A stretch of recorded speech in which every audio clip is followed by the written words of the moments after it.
Did you know that almost every country belongs to the UN? It can authorize sanctions and peacekeeping missions. Yet, many question if it's merely a figurehead. So, what is the UN really?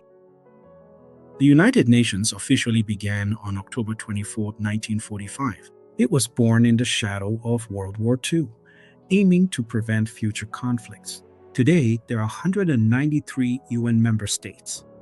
This nearly universal membership makes the UN the world's default diplomatic meeting room. The UN Charter's purpose is clear: maintain international peace and security. It aims to develop friendly relations and harmonize nations' actions. Peacekeeping wasn't originally in the Charter, yet it became a core UN tool, with the first mission starting in May 1948. The Trusteeship Council supervised trust territories. It suspended operations in 1994 after Palau, the last trust territory, became independent. The UN's core structure includes 6 principal organs. These are the General Assembly, Security Council, ECOSOC, International Court of Justice, Secretariat, and Trusteeship Council. Most UN outcomes are political pressure, not force.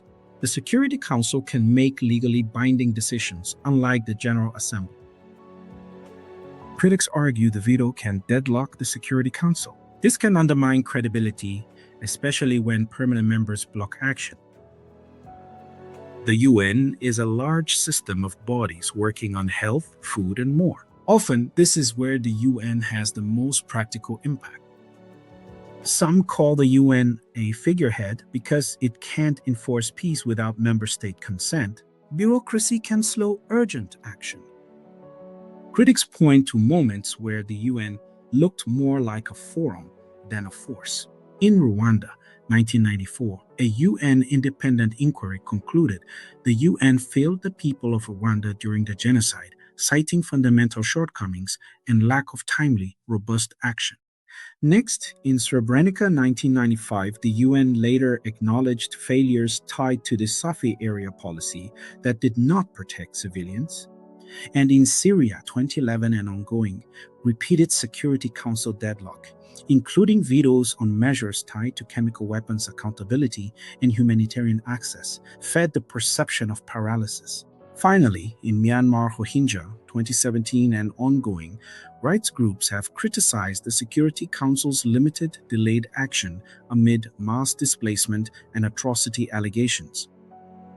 The strongest case for the UN is its role as a universal forum for diplomacy.